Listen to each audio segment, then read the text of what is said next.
Listen up. Hi, Lucy. Hi, Kel. The Lucy and Kel podcast. Hey, everybody. It is another podcast, a Monday podcast, the first podcast for quite some time. It's the Lucy and Kel podcast, a very Lucy to Lucy. Hello. And a very Casey to Casey. Hey, Cal. Hey, everybody. Welcome to our podcast, our first one in about a week and a bit, because we have been fundraising for the radio station that we are on air with throughout the week. It is a listener-supported radio station. It goes without saying, if you would like to keep hearing things like the Lucy and Kel podcast, you can always make a donation if you would like at thelight.com.au. Having said that, have we had a good week, everybody? Yeah, we have. I had a great weekend. I got a lot done. You'll hear that in the podcast. I'm such a homebody. Like, I'm a homebody. I love my house. I love my space. I'm happiest when I'm in my house. Yeah. And I love my house to look a certain way. I love interior design. I love it when a house looks... And everyone lives in different lives, and I don't judge anyone, but I like it when my house looks like it's from Better Homes and Gardens. Yeah. I'd want my house to be the house. I think about it this way. I think if Shayna Blaze came over, would she walk in and be like, Lucy? And I think she would. That's my goal. That Shayna Blaze walks in and goes, Lucy, this is amazing. It does. Thank like you, that. Shayna Blaze. That's my goal. We also have 3 teenagers in the house, so that doesn't necessarily coalesce with she's not allowed to. Shayna can't go into their bedrooms. Yeah. But if she looks in our bedroom, the living room, kitchen, but we would never let the Shayna Blaze near the teens. And because we've got 3 dogs in the house, you'd have to go into the house first. Shayna would have to stay out the front for a bit and just be like, just a second. And then you'd have to go in and make sure that the dogs hadn't left any landmines around. Yeah, totally. But, I've interviewed Shayna a few times and I love Shayna Blaze, and she's an amazing advocate for so many different charities, and she's a wonderful woman, great jazz singer as well. But I feel like Shayna would love dogs, and I feel like Shayna would love my Pomeranians. Dog person? I think so. I can't be. Person? Look, no. That's okay. What I'm hearing. That's she okay. loves dog poo. It's fine. Yeah. So that's my dreams of Shayna That was your Blaze. weekend? Yeah, I had a great weekend. It was lovely. Very nice. You'll hear more about that a little later on in the podcast. Casey's weekend kind of ties in with the rest of our weekends. Yeah. Casey was... I don't know if Casey was aware that she'd be doing this, but Casey was hosting a World Cup party. Yes, I was aware. How many boys in your house? 6, I think. That's a lot of boys. 6 boys. Now, when the boys come over... When the boys come over to sit and watch the World Cup, where is Casey? Casey was in the kitchen at the start. Right. Cleaning and cooking. Oh, my goodness. For the boys? Not for No, the boys. for myself. Thank And because goodness. it's Sunday meal prep day, so I'm in the kitchen trying to be quiet. And then Casey quickly asked the boys, do you want any drinks? They say, no, we're fine, thank you. And then Casey goes in her room and goes on her laptop. Oh, lovely. Yeah, because Casey's not interested in the World Cup. Okay. Sorry. Yeah.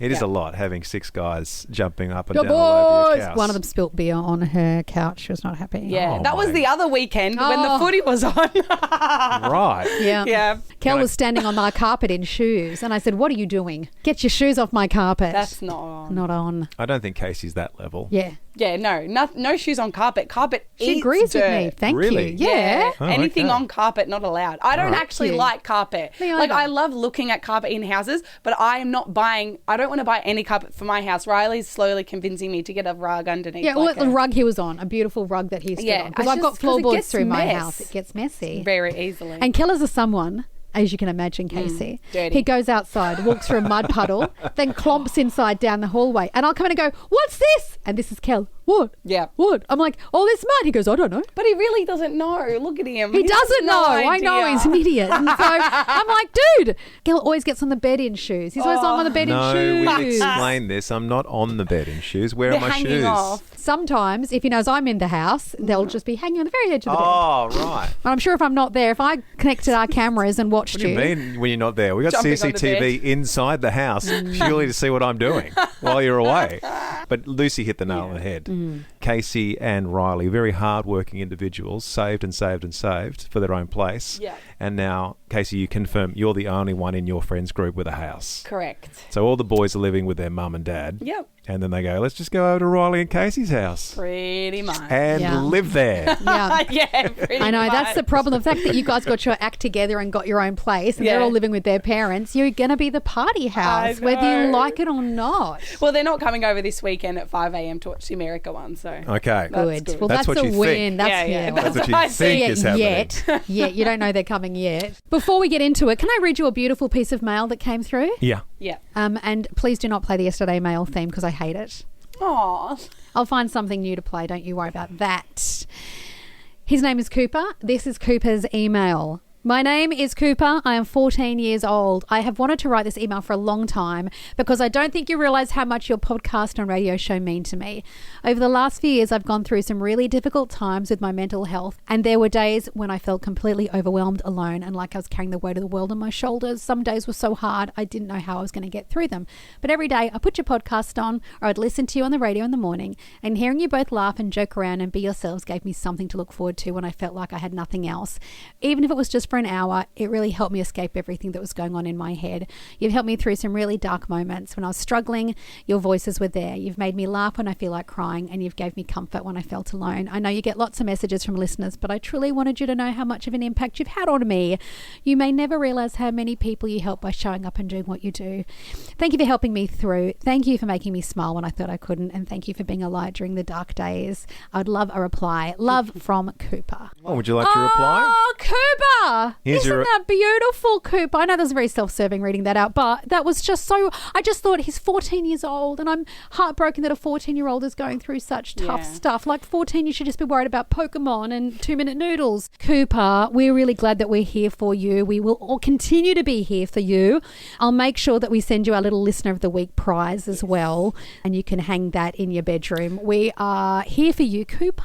And I think Lucy had to remind somebody of this the other day, that if you are missing out on a bit of Lucy and Kel for whatever reason, or you're busy, or you got life on, or we're doing something like fundraising for the station that we appear on, you can always just get involved in all the other episodes. It's just like listening to a normal show. Yeah. I think we're closing in on 300 Wow. episodes in the Wow. podcast. Do you know what that Cooper, means? Do you know what it means? 300 balloons. A 300 balloon. We get a 3 and a 0 and a 0, and we do a photo shoot. Well, Cooper, thank you so much for your feedback on how We we love are you. going. Love you, Cooper. Cooper, it gets better, mate. Hang on in there. You've got a lot of hormones in your body. Life is tough for a teen in this day and age, but promise me you're just going to keep on keeping on. Reach out for help when you need it. There's so many great places you can go for help. Keep on. It does get better. Life gets easier. I promise you, Cooper. The Lucy and Kel podcast. This morning, and shout out to all of our Spanish brothers and sisters out there listening in right now. I don't know how large that contingent is. Today is International World Tapas Day, everyone. Go get yourself some tapas and get it in ya, as we like to say here in Australia.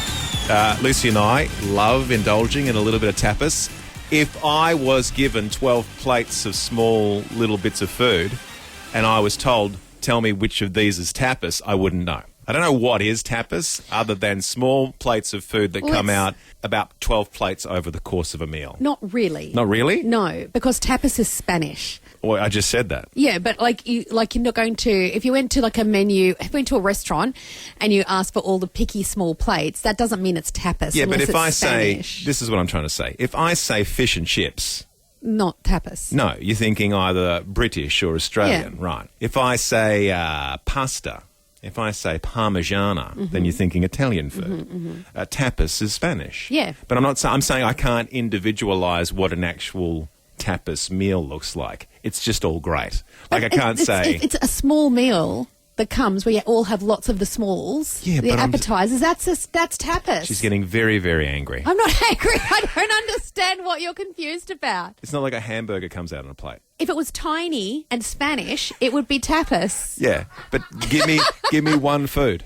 It's not tacos. Potato bravas. I don't even know what that is. That's what I'm saying. I'm uneducated. I know it's a lot of tiny little Spanish food, Yeah. but I don't know what the Spanish food is what I'm trying to say. That's what you don't know. Don't Okay. say it like that. Oh, you don't know what tapas is. Oh, but we enjoy tapas. Yeah. But do we enjoy it the most? And I thought, because it's International World Tapas Day, let's throw together a bit of a Lucy list. The Lucy list. Culturally, what's your favourite food? See, I think think Indian beats tapas for me. If I had to choose, if I'm Uber Eatsing on a Saturday night, I think I'm Indianing, that's not even a word, Indianing food over tapas. Question. Yes? Last meal on earth, and I say to you, Indian or Thai, where are you going? I think Indian. Wow, I didn't know that about you. I thought if you were you're going to Thai. go out with some garlic naan bread. I thought you were a Thai person. I do like Thai, but a bit of butter chicken, maybe a samosa or two. I used to be an Indian girl, but now I think my love of Thai is bigger than my love of Indian. Favourite thing about Thai? Pad Thai. Pad Thai. Love Vietnamese. What's the salad that they do? They do Vietnamese salad. Oh, I don't know if it's called Vietnamese salad. Yes, it is. I think there's like a beef salad. I don't know what it is. Like a Thai beef salad. Yeah, you're just going to say everything. If I say it's like a Vietnamese salad, you go, oh, that's a Vietnamese salad.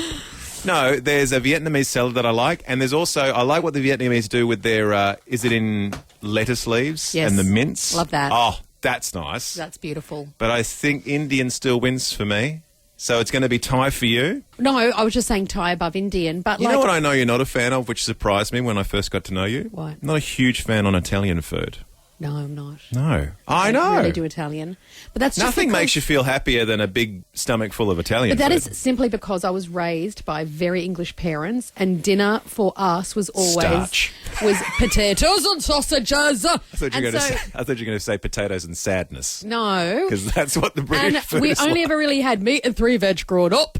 And I never ate pasta because we were English. We didn't do that. Surely. But the English Never. love And then- English love a bit of Indian. They love it. Yeah, they love Indian, but I'm talking Not about your parents? pastas. No, you're talking about Italian. I was trying to explain why I don't eat But Italian. also I thought you said your parents just didn't indulge in any sort of other culture's food. Well, pretty much they stuck to the British food. Indian was fine. Potatoes and sausages But and that's it. I just never did Italian, ever. We just never Wasn't did. it- We didn't even do pizza growing Wasn't even a up. cheeky Chinese takeaway around the corner? Nah. Oh, really? Nope. I remember when my parents discovered Chinese food back in the 80s, and they would only go out to a restaurant to have Chinese food, which I find funny because it's probably the most takeaway meal. Do you know what food is beautiful? And there was a restaurant in my mum and dad's house in Brisbane, and I'd always go there. It was a German restaurant, and it was a German menu. And the German food, was some of the best food I've ever had. Sausages?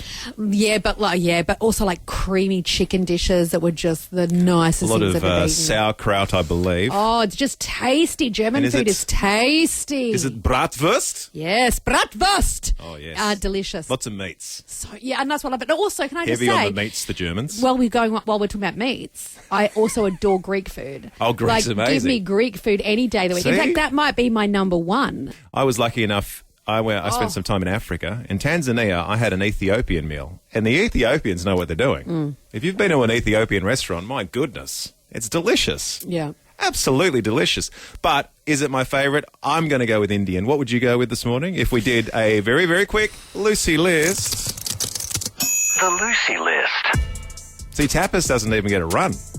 And it's International World Tapas Day. I don't know what to go for. I'm going to have to just say, I'm going to say Thai. Thai. Yeah. Thai for Lucy. But like I Say do like Thai the other like day, it's a all sad I thing. wanted the only thing that would satiate my desire was a burger. I needed a burger the other day. Would that be American food? Yeah, that's American. I'd say that's American. I had a burger and fries at TJ Freighties, and I felt so good. I don't think I was expecting American food to be on top of the culinary Some choices. people will say that. Some people just like Some American people will food. say that. Americans like American food. They do, don't they? 0428 899 899 1300 777 What's 899. Casey's? Quickly, Casey. Well, that's a very good question because I'm oh, sure. she's so healthy, though. Again, but I'm sure before you always say, what does Casey think? I'm sure it's silly. I'm sure it's chickpeas. I know. I'm sorry. Casey has a Maltese background. Yeah. The Maltese people, meats, dips, Yeah, all of that pastries, they love it. or pastries too. Yeah. That's lovely. I don't think I've ever eaten Maltese before. We'll have to cook you some rabbit stew. Rabbit stew. So, what's your favourite cuisine? Italian. Italian, number Like one. pasta? Yeah, pasta, pizza. Oh, it's so good. It's just too heavy. No, it's one of the greats. Ugh. Okay, so Have Italian. you had Thai? Have you had a pad Thai? Again, she can't be wrong about everything. Why would we introduce her into the show if all you ever tell her is she's wrong? She loves it. Italian for Casey, Thai for Lucy, Yeah. Indian for me. on World Tapas Day. Unfortunately, sorry, Spain, you don't rate on our lists, but maybe on the Light Families list. Jodie's being a bit neutral. She says she loves an international buffet. So what would that be? Where can you get in a hotel? She's saying she loves everything. Oh, right. Bit of column Bit of A, this, bit of that. bit of column B. B says she loves corn fritters. I don't know if that's a cuisine. Corn fritters. Where would corn fritters come from? That's a very good question. America? Yeah, maize. Maybe Mexican. Just have a drink. Take a breath. All You'll I've be got all is right. coffee here. It's not really That's helping. okay. American. Corn fritters is American. There you go. Corn fritters. Thank you, Producer Casey. Mary Lean in Lara says totally Thai food. Nom nom nom, she says. Totally Thai food. That's a great name for a restaurant. Totally. I love Thai restaurant names. There was one called Titanic, which I thought was so funny in Sydney. Titanic. Any Thai restaurant with a Thai pun, Yeah. I love it. Good to go. So good. Jude loves Mexican food. I can't disagree. Tacos, burritos, nachos, and whatnot. He loves their choice of meat and flavouring specifically. I cannot disagree. I do love Mexican. Anytime. I love Mexican. We they didn't all- say Mexican. Yeah, we didn't say Mexican, and we often, and I don't know if this is classically Mexican, but we don't mind a tiny margarita with the Mexican. Seems to make everything that little bit better. I love birria tacos at the moment, Jude. Birria tacos are those ones that they make a taco, then they fry They the fry it taco, up. and then you dip the taco into like You tried this. that at home, and you were very successful. I made birria tacos at home. Very good. Tim's thrown in one we haven't even said. His number one food is Japanese. Arigato Japanese. gozaimashita. Japanese is great. I don't. Japanese teriyaki I beef. don't- yeah. Oh, nothing beats that, Tim. I don't know what I'm talking about, but they do this sort of. Sometimes they box it all up, and they do this box where they give a selection of a lot of different things, and it's also neat and tidy, and you get the chopsticks, and you feel so great about life, and it's all clean eating. It's fantastic. So delicious. So delicious. I love it. And also, Jodie says, my favourite thing on a Friday night is gelato ice cream with dim sims and sweet potato chips. Well, I don't even know So what that is. gelato, but ice cream, Italian. Yep. Dim sims and chips. Asian and chips is... Well, dim sims is, yeah, but dim sims is British. No, I mean, no, I know it's not. dim sim. I know. I get But it. it's not. You can't say it's British. It's not British in any way, shape or form. I think the fish and chips she's getting the dim sims from, the fish and chip shop, is very British. How do you know she's getting from a fish and chip shop? Okay, if you're not getting a dim sims from a fish and chip shop, then it's definitely not She British. doesn't say that. Okay. She loves sushi and she loves Italian gelato. Yeah, gelato's good. I've only had gelato a couple of times in my life, but it's fantastic. Do you remember once we gave away gelato on this show? And in January one year, Did and we? you'd go get free gelato from Yes. that place. Yes, I do. Mystica, and We they had sent them in us the- passion fruit gelato, Yeah. and it's to this And day. you fought people. I would have taken. I nearly gouged eyes out because they gave us some when we left into the freezer, and I was like, "You can have Yeah. anything, everyone. Just Yeah. don't touch the passion fruit gelato." You were very passionate. I was so angry. about your passion fruit. Passion fruit gelato. And then Juliet says, for me, nothing beats a bowl of fresh Singapore noodles. Oh. Then she goes, not sure which culture. Singapore, Juliet. Yeah, Singapore Singaporean. noodles are Singaporean. All great. Cutie pie. Yummy. The Lucy and Kel podcast. You're going to love this next bit. Oh, spoiler alert. He is the co-host of the popular TV program Parental Guidance. He is behind Australia's most downloaded parenting podcast, the Happy Families podcast. He's authored countless books. He's got a brand new one on the way, all about boys, which is what we've been discussing on this weekly series. If you've missed any, hit up the Lucy and Kel podcast because you can find it all there. But back for week 3 is Dr. Justin Coulson. Good morning, Dr. Justin. I love talking to you guys. Thanks for having me back. People are loving it. We're getting so much feedback. People, I think, especially mums and dads, are just desperate for help in this day and age. And especially when it comes to boys, there's so much info. There's so much negative stuff we've seen in the press. And I think people are just desperate for good, helpful advice. They know the bad stuff that's going on, but they need to know how to counteract that. And that's what you were doing in your new book. And that's what we're doing this week. And we're talking about building character in our sons. There was an article, literally, the title of the article was, How Do I Stop My Son from Becoming a Monster? This is what we're immersed in. We're immersed in this world where the media is portraying boys as toxic and problematic, but parents are buying into it and they're saying, well, how do I make sure my son doesn't become that? And there's this panic around it. It's actually really, really easy. Like, teach them what it is to be a healthy man. Make sure that they're surrounded with good role models. We don't have to buy into the hype. The wonderful thing is when you move away from the extremes, what I see every single day in every city, every town, every school, every organisation that I go into is a whole bunch of really good men who just want to live good lives and love their wives and partners and kids and support them and provide for them, protect them. Like, it really is that easy. And there's just this moral panic around boyhood. For understandable reasons when we look at what's happening on the periphery. And unfortunately, some of that's creeping into the mainstream. But my goodness, it's horrible to think about the messages that our boys are getting. A lot of the stuff that people have access to are highlighting maybe some of the negative attributes of what's going on. And as you said, we often talk about teenagers in general, like the things going on inside the body and the mind of a teenager as they go through puberty. It's as confusing as it gets. We've all been through it ourselves. Lack of impulse control, more testosterone than any human knows what to do with. But again, we were talking earlier in the week about some boys that are already doing a lot of charitable work at the age of 15. Now, obviously, that might not sell newspapers or get enough clicks online, but there are a lot of stories of hope and a lot of stories, as you said, Dr. Justin, of boys turning into solid men. But you're going to take us through this morning character attributes that we can look out for, or maybe select from some other guys that we see in our social networks or other families that we are hanging out with that we can sort of download into our own kids. Kel, when I was writing the book, one of the things that really stood out to me was I want to emphasize character. So there's a whole lot of news at the moment about looks maxing, which is about building strength from the outside. I'm interested in building strong young men from the inside and then bringing that out. And I think one of the biggest challenges that we do face right now is that the narrative that our boys are starting to buy into is that they just want to be the man. And our job is not to teach them how to be the man, but to teach them how to be a man. And to me, there's a profound difference there. So 3 things that I've written about extensively in the book that really get to the core of it. The first is adding surplus value, showing up and being a giver, not a taker, being a bonus in the lives of the people around you, helping others to feel safer and stronger. And we've talked about that quite a bit in our chats. So rather than laboring that, I think it's enough to just highlight that is what we see in high character men. They give far more than they take. Right now, we're giving you everything. We're giving you housing, food, transport, clothing, shelter, entertainment. We're paying for your schooling.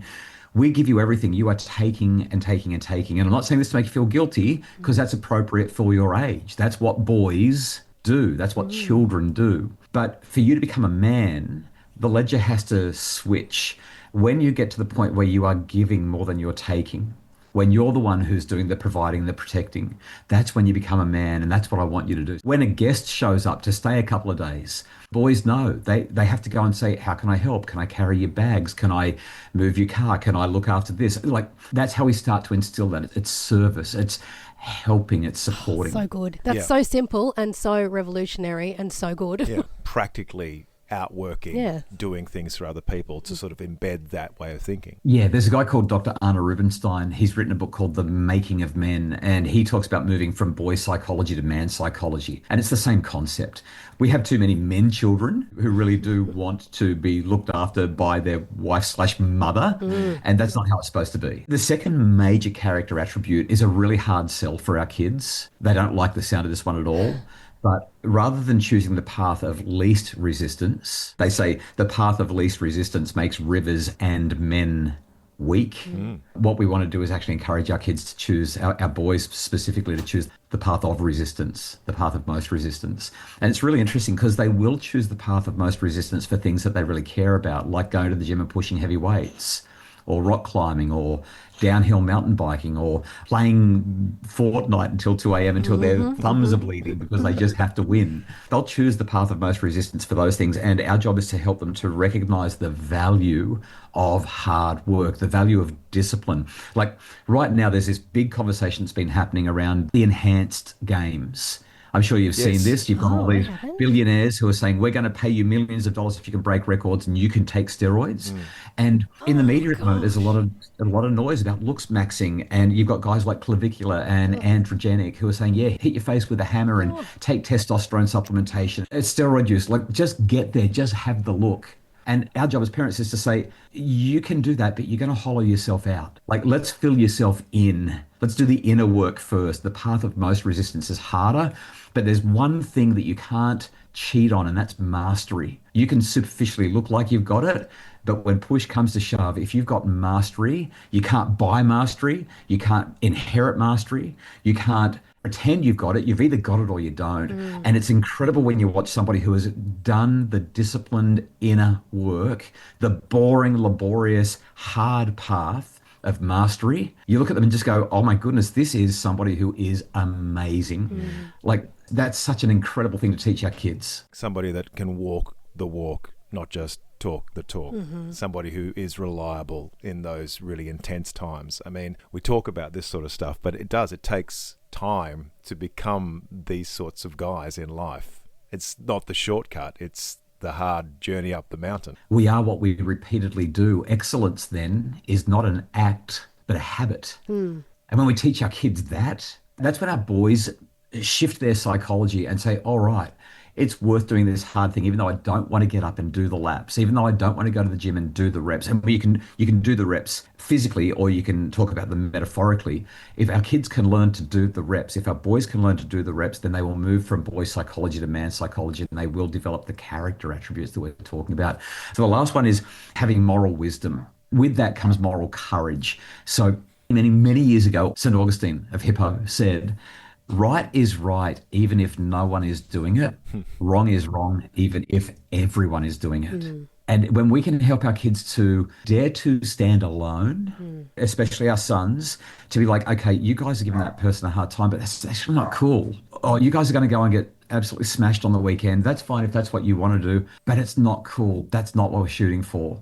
Like, if they've got the strength, that inner strength to be able to recognize what's healthy, what's not, to know how to pull back. Again, this is how we build character. And that comes from long, trusting relationship development and all of these conversations where we're really teaching them what it is to be a man. And speaking as a man myself and growing up as a teenage boy, the guys that I used to hang out with that were like that, guys that would stand up for what they believed in and would be their own man, as it were, maybe not getting completely out of control on a weekend or choosing a healthier lifestyle or being respectful, they're the men that got attention from other guys. Even if the guys didn't talk about it, they're the ones that other guys would think about, going, what is going on with that guy? It goes back to, do you want to be the man or do you want to be a man? Dr. Justin, we've got one more week with you next week, and we've had a lot of questions come flooding in on the text about this next topic, which we will talk about next week, and that is boys and schooling,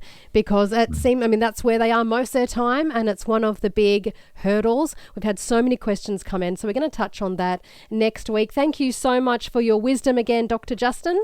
I love talking to you, Lucy and Kel. Thanks so much.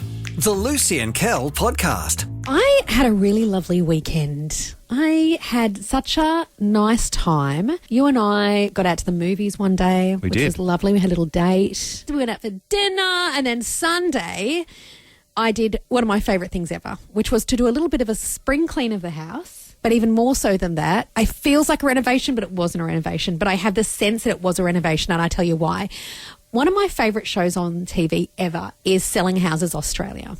How does that go? Do they sell houses in Australia? They do. It's my favourite show on the planet. It is hosted by Andrew Winter, who I love more than anything. He's the funniest guy on the planet. And then the designer is Wendy Moore and the landscaper is Dennis Scott. And I love them all. I wish to be best friends with the three of them. I wish to be on the show. What is the conceit of the whole show? The whole idea of the show is someone has a house to sell for whatever reasons they can't sell it. Right, we're selling a house. Often they're in dire straits. There's a health issue. They can't afford the mortgage. And they've had it on the market for 4 years and now they've got no money. And then Selling Houses Australia comes in and they say, to the rescue. We've got $10,000. Like, the people have to put up the money, and then the people go, okay, we can do it for $10,000. Then they reno their house, they put it back on the market, and they make all their money back, and the house looks amazing. It's like a renovation show because you watch how they renovate the houses for sale. Well done. It is so cathartic. I love it more than anything. And I was watching this episode, and Wendy, the designer, was talking about maximising your space and how it's got to flow and putting this in there and moving stuff around. And on Sunday morning, I sat bolt upright in the morning, and I said to you, I've had an idea because of Selling Houses Australia. I said, what if we remove the main dining room table that's in the dining room? Which is enormous. Which is this huge extendable table. We put it out in the open family area, and we move that tiny round table into the dining room. I said, I think it might make the house flow better, like Wendy said. And you were like, okay, babe. I had no idea what you were talking about. I didn't know who Wendy was. I know. So we started moving things around the house, and then it just was on for young and old. I was moving things. I was changing things. Paintings were coming off the wall. Hanging things, Kids' restyling. television and the PlayStation were packed up. Oh, my goodness. We redid the whole house. We spent the whole day doing it. And I felt so good. And I woke up this morning and walked into the house and I sent Casey photos and even Casey goes, it looks like you live in a magazine. So you took the back half of the living room and put it at the back half of the house. Yeah. And then you took the back half of the house and put it in the back half of the living room. Yeah, that makes sense. So a switcheroo. It looks so good. You were so happy. It's so functional now, as Wendy would say. It's functional. Oh, it's functional, The guys. livable, functional area. Great. And even you and I had dinner in the new dinner area and it felt so good. Well, change is as good as a holiday. Did it feel like you were having a holiday? It really did. And I'm so excited to just do even more now. Well, you just have to watch a TV show that corresponds with what you need to do. The problem is with Selling Houses Australia, this is my problem. I grew up with the show and I'm sorry, Andrew, Wendy and Dennis, I'm sorry. But they meet someone and they go, we don't have much budget. We have $10,000. And they go, oh, it's not much, but okay, we'll renovate your entire house, put in a new kitchen and 5 new bathrooms and add an extension. I'm like, it's not $10,000 worth of work. It's like $200,000. I will remind you that it is a television show. I know. Anyway, it's given me the bug. I want to redo our laundry. I'm ready to do that. So not renovate, you just want to move things around. No, I want to renovate. Oh, okay. Yeah. I've seen them do it on the TV show. They do it in one episode. It's so easy. Well, there is a lot of that energy. When you watch The Block, you do come away from watching The Block going, we could do this. Yeah. And you forget that none of them do it and that 27 tradies do it and producers. But I did think that I was like, we could reno our bathroom, babe. We could demolish it ourselves. Just by watching a TV show? Yes. This is the same sort of vibe that people get. You know, you watch Getaway? Yeah. And you're like, I know what we're going to do. We're going to go. We're going to go on a holiday to Hawaii. Or what was the gardening show that we did? Anybody Backyard Blitz. Yeah. Remember Backyard Blitz with Jamie Jury? We'd watch our garden and go, I could put in a pebble landscape area with a fire pit feature. I'll watch Gardening Australia on the ABC and I'll have a desperate need to go out in the garden. I think that TV shows are like that. Like if you watch enough of them, you turn into the person that you are watching on the television. I would love to know this morning on 1300 777 899. I have a question. Have you ever watched something? Maybe it was The Block. Maybe it was Renovation Rescue. Getaway. Maybe it was Little Backyard Blitz. And have you watched something on TV and then gone and done it because you're so inspired? Like, have you renoed a house or renoed a room? Or did you see a pink room on the block so you painted your bedroom pink? Have you done something from TV and gone and actually lived it out? I'm guaranteeing you that people watching MasterChef last night are trying to replicate stuff in the kitchen during the week just because they watch MasterChef. Yes. Have you watched something and gone, I'm going to go and henceforth do that? And what was your success level? I'd love to know because it can't just be me because our whole Sunday was spent changing our house because of Selling Houses Australia. Jane says, absolutely. We watched so much of The Block during lockdown and convinced we could do our laundry. Yeah, that's what The Block does to people. And then you realise very quickly it's all a fantasy show. She said it was a plumbing disaster. Yeah, it's a fantasy show, guys. Yeah. And it doesn't exist. Steve says, my wife watched a home makeover show and decided our kitchen cupboards needed painting. She thought it would just take a weekend, but 6 months later, we're still going. We went through a period of time where we had access to all those American TV shows, and they're always like sisters or they're twin brothers or they're a married couple. Love it or flip it. Yeah. Yeah. And they come in and they gut a house. Yeah, love and it. there was a long time there where every episode was like, we'll just knock this wall down. I thought, yeah, let's just knock a wall down. Yeah. Just knock a wall down and everything will be better. I got a budget of $500. And then they'd build like a dream home. Yeah.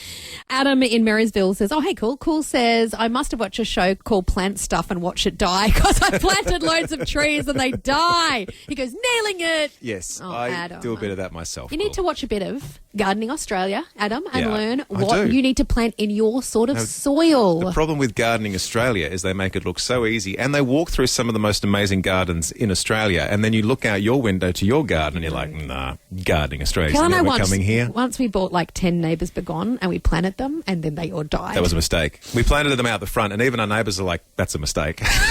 Then they all died. I went, nah, we're fine. We know what we're doing. We just is literally like just setting money on fire. We got all these plants on sale, guys. We're geniuses. And they're like, Also, they're on sale for a reason, mate. Kel and I have a habit of going to nurseries in winter and then buying things on sale and planting them in winter and then they all die. We're like, why? Why is nothing living? Thanks, Gardening Anyway, Australia. on the phone we have Brett from Greendale. Hello, lovely Brett. Hello, how are you, Lucy? How are you, Kel? So Very good, good. Brett. Now, you have watched a TV show that I have watched, Escape to the Country, which is amazing. What happened after you watched Escape to the Country? Well, we got inspired, I guess, and we started going out to the country and having a look, and we found this little town we really loved, and we looked at a few houses out there and nothing sort of quite fitted what we wanted, so we ended up sort of spontaneously almost buying a block of land, and then we built a house on it. So we've been in the house 7 years now, and we love it. Well done, Brett. Watched Escape to the Country and then Escape to the Country. Because and you watch it's a British show, right? I don't think they've done an Aussie version. It's a British show where they all obviously escape to like North Yorkshire and they live in a tiny village and you're living in what looks like a tiny British sitcom. And according to Brett, it's all good. It's all Gucci living out there in a small country town. Because he watched Escape to the Country. What's there? There's a TV show where they renovate a chateau in France, which is one of the biggest, most profitable TV shows that's been going on for forever. Really? Yeah. And I have watched that and gone, well, you know what? Renovating a chateau in France. Nice time of year to be there. The Lucy and Kel Podcast. And dare I say, at the end of another successful podcast, well podcasted, Lucy. Thank you very much. And well podcasted, Casey. Thank you, and you too, Kel. Now, there are more podcasts for you to enjoy. Other episodes available, 250, 60-something plus episodes. I'm saying this because this is our final podcast of the week. Yeah. I know. But we do have some responsibilities for the show that we are on and the radio station that we broadcast from. Again, if you would like to support the station that we broadcast from, it is a listener-supported community broadcasting radio station. You can always jump on the website at thelight.com.au. That'll give you all the details on how you can show your support. And we will be back firing on all cylinders next week. Isn't that right, gang? Ooh, oh, yeah. I cannot wait. Wow. She's so excited. I've coughed a few times today. And on that bombshell, it is time for us to wrap up the podcast. Have a great whatever rest of the day it is for you right now. And until we meet again, everybody. It's a black line. Well, that's all for now. But you can download more podcasts anytime or catch Lucy and Kel live weekday mornings from 6 till 10 on 89.9 The Light. This is the end bit. This is the end bit. Woo! This is the end bit of the show. And bit.